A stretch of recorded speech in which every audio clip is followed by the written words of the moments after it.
Salutations, respected viewers. I'm George from Ireland. Here I am on Gagarin Square in Moscow. Behind me you can see that column with a statue of Yuri Gagarin at the top. Now I would like to go closer in a sense, film it in more detail, but then you wouldn't get an idea of the scale of it. So it's the largest Gagarin monument anywhere in the world. So who was Yuri Gagarin? Well, he's best known for being the first human in space. So Yuri Gagarin, he was born in the Soviet Union, which then existed, and he was born far from Moscow. And if people weren't born in Moscow or the major cities, their opportunities were seriously limited. But anyway, he joined the Soviet Air Force. He was a pilot, rose rapidly through the ranks.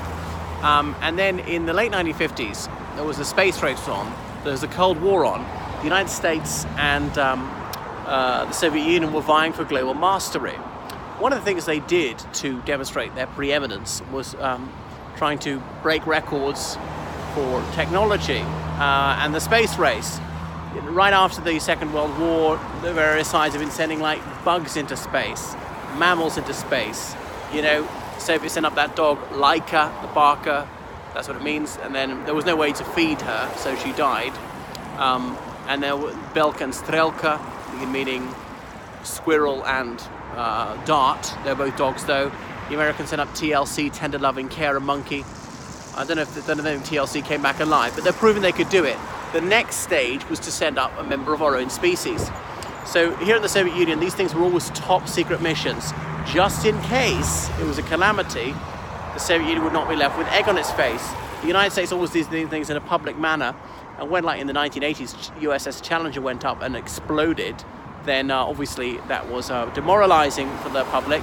But the United States say, well, you know, we're honest, we show what we're really doing because the public have the right to know.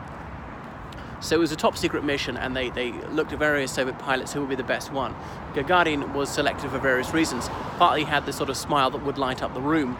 Moreover, he was very short, which in the confined space of one of these, what would I call them, shuttles, was an advantage because it's very pokey.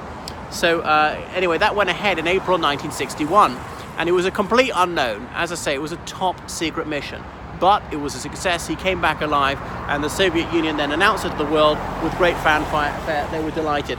He went from being totally obscure, a nobody, just one of millions of soldiers or airmen, to being one of the most famous people in the world. But he coped very well with his sudden fame. Someone who was not accustomed to being the center of attention. He toured the world promoting a positive image for the Soviet Union. He dined with Elizabeth II, admitted he didn't know what was the right cutlery to use, but she said she didn't stand on ceremony. That was that. He was awarded the Medal Hero of the Soviet Union, but he was not allowed to fly. He was too precious. The Soviet Union could not risk his life. But he was born to fly, he felt. He pleaded with Nikita Khrushchev to allow him to fly. Anyway, in the late 60s, Brezhnev was the General Secretary of the Communist Party of the Soviet Union, so that was the top position, and Brezhnev permitted him to fly. Unfortunately, he had an accident, he crashed and died in the early 1970s.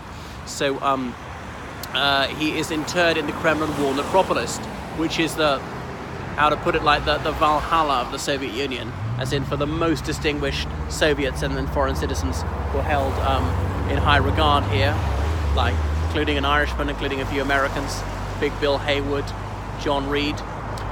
So that's that. Anyway, his daughter is archivist of the Kremlin, and Gagarin is very well known.